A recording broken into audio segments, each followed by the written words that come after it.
பரிசுத்த நாமத்திற்கு ஸ்தோத்திரம் உண்டாவதாக. இன்றைய ஜீவ வார்த்தை நிகழ்ச்சியை கேட்டுக்கொண்டிருக்கும் அனைவரையும் கர்த்தருடைய பரிசுத்த நாமத்தினால் வாழ்த்துகிறேன், ஆசீர்வதிக்கிறேன். இன்றைய தின தியானத்திற்கு தேவன் கொடுத்த வேத பகுதி அது எபேசியர்களின் நிருபம் 1ஆம் அதிகாரம் 4ஆம் வசனம். எபேசியர் 1:4. தமக்கு முன்பாக நாம் அன்பில் பரிசுத்தம் உள்ளவர்களும் குற்றமில்லாதவர்களுமாய் இருப்பதற்கு அவர் உலக தோற்றத்துக்கு முன்னே கிறிஸ்துவுக்குள் நம்மை தெரிந்து கொண்டபடியே. அதாவது இன்றைய தினம் இதை கேட்டுக்கொண்டிருக்கும் அனைவரையும் தேவன் உலக தோற்றத்திற்கு முன்பாகவே தெரிந்து கொண்டார். அது எப்படி தெரிந்து கொண்டார்னா கிறிஸ்துவுக்குள் தெரிந்து கொண்டார். ஏன் கிறிஸ்துவுக்குள் தெரிந்து கொண்டார் அப்படின்னா பைபிள நம்ம வேதத்துல வாசிக்கலாம். இயேசு கிறிஸ்துவுக்காக தான் உலகம் படைக்கப்பட்டது அப்படின்னு நம்ம பைபிள படிக்கலாம். அப்ப கிறிஸ்துவுக்காக நம்ம படைக்கப்பட்டவங்க, கிறிஸ்துவுக்காக எப்படி கிறிஸ்துவை பிரதிபலிப்பதற்காக நம்ம படைக்கப்பட்டவங்க. அதனால்தான் பைபிள நம்ம பாக்குறோம், உலக தோற்றத்துக்கு முன்னே உன்னை பேர் சொல்லி அறிந்தேன் அப்படின்றாரு. அப்ப உலகமே இல்லாத போதே நம்ம தெரிந்து கொண்டார்னா இப்படி கிறிஸ்துவுக்குள் நம்மை தெரிந்து கொண்ட ஒரு மகா பெரிய கிருபை.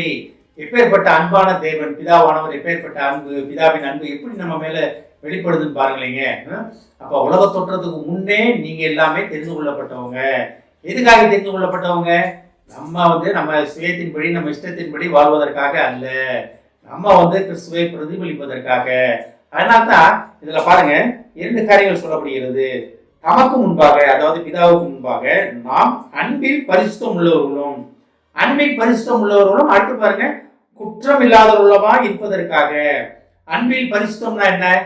அன்பு பொய் சொல்லாது, அன்பு திருடாது, அன்பு சினம் கொள்ளாது, அன்பை பத்தி அதிகாரமே இருக்கு, நம்ம முழு அதிகாரம் பார்க்கலாம். அப்ப தேவனுடைய அன்பு, அதெல்லாமே தேவனுடைய அன்பு சகல பாவங்களை நீக்கி நம்மளை சுத்திகரிக்கும். அப்ப பிதாவின் அன்பு தேவன் நம்ம மேல இருந்துச்சுன்னா நம்ம எப்பேற்பட்டவங்களா இருக்கும்ன்றதை நம்ம நல்லாவே தெரிந்து கொள்ளலாம். ராஜரிக பிரமாணம் என்ன சொல்லுது? ஒருவரில் ஒருவர் அன்பாயிருங்கள். அன்பாயிருந்தீங்கன்னா ராஜரிக பிரமாணத்தை நிறைவேற்றுவதாக காணப்படுவீங்கன்னு இயேசு சொல்றாரு. அப்ப அன்பு தான் ரொம்ப மெயினான காரியம். உலகத்தில் அன்பே பெரியது, விசுவாசம் நம்பிக்கை, இதுல பாத்தீங்கன்னா அன்பே பெரியது நம்ம பைபிள படிக்கணும். அப்ப தேவ அன்பு உங்களை ஆட்கொண்டு இருக்கிறதா? தேவ அன்பு ஆட்கொண்டு இருந்தா நீ யாரையும் குறை பார்க்க மாட்டீங்க, குறை சொல்ல மாட்டீங்க, அவங்கள பத்தி அடுத்தவங்களை பத்தி தவறான 3வது மனிதன் பேச மாட்டீங்க. எல்லாத்தையும் நீங்க எப்போதும் போல ஒரே மாதிரி இருப்பீங்க. ஒவ்வொருத்தையும் ஒவ்வொரு மாதிரி இருக்கீங்கன்னா தெய்வீக அன்பு நம்மகிட்ட இல்லைன்னு அர்த்தம். அப்ப தேவன் அன்பாகவே இருக்கிறார். அப்ப கிறிஸ்துவுக்குள் நம்மளை தெரிந்து கொண்ட நம்மளும் அன்பாகவே இருப்பதற்காக நாம் அழைக்கப்பட்டு இருக்கிறோம். தேவ அன்பு உண்மையிலே நம்மகிட்ட இருக்கா? இல்ல ஏதோ வரோம் போறோம் நானும் இருக்கேன் இல்ல அப்படின்ற மாதிரி நம்ம இருக்கிறோமா? அதனால்தான் இதுல என்ன அழகா இருக்கு பாருங்க. தமக்கு முன்பாக நாம் அன்பிலே பரிசுத்தம் உள்ளவர்களாகவும் குற்றம் இல்லாதவர்களாக இருப்பதற்காக.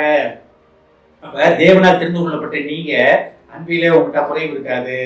அந்த அன்பு உங்களை குறைவுள்ள, அன்புல குறைவு இல்லாம நிறைவா இருக்கும்போது உங்கள்கிட்ட குற்றங்கள் இருக்காது, தவறுகள் இருக்காது. குற்றம்னா என்ன?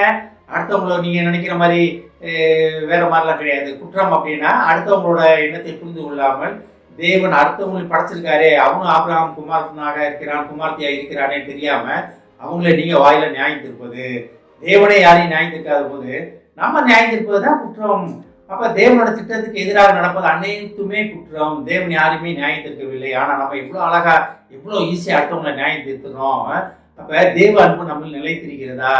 தேவன் அன்பாகவே இருக்கிற தேவன் நம்மகிட்ட நிலைத்திருக்கிறதா என்பதை நாம் அறிந்து கொண்டு நாம் இருப்பதற்காக, தேவன் பின் செல்வதற்காக நாம் அழைக்கப்பட்டிருக்கிறோம்.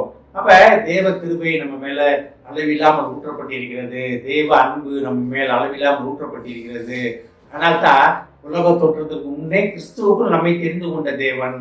அப்ப எப்பேற்பட்ட பாக்கியம் பெற்ற நம்ம விசுவாசிகள் கிறிஸ்துவர்கள் நம்ம எப்பேற்பட்ட பாக்கியம் பெற்றவங்கன்றதை நம்ம அறிந்து கொள்ள வேண்டும்.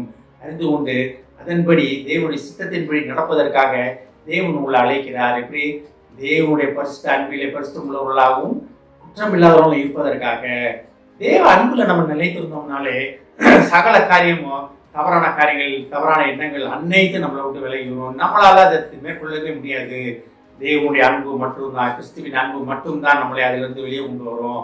அதை அறிந்து கொண்டு தேவனுக்கு பிரியமானபடி தேவன் நம்மளை படைத்த சித்தத்தின்படி, நோக்கத்தின்படி வாழ்வதற்காக தேவன் இன்றைய தினம் நம்மளை அழைக்கிறார். அழைத்தவர் உண்மையுள்ளவர். ஆமென். ஜெபிப்போம். எங்களை அதிகமான அன்பின் பரலோக பிதாவே, உலக தோற்றத்திற்கு முன்பாகவே கிறிஸ்துவுக்குள் எங்களை தெரிந்து கொண்ட மகா கிருபைக்கா நன்றி ஆண்டவரே.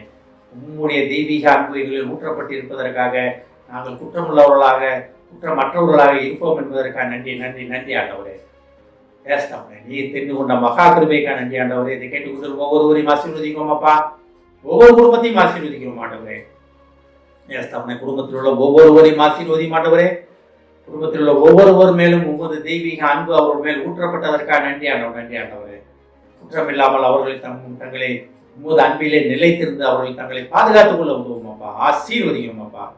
இயேசுவின் மூலமாக கேட்கிறேன் நல்ல பிதாவே, ஆமென். கர்த்தர் உங்களை ஆசீர்வதிப்பாராக.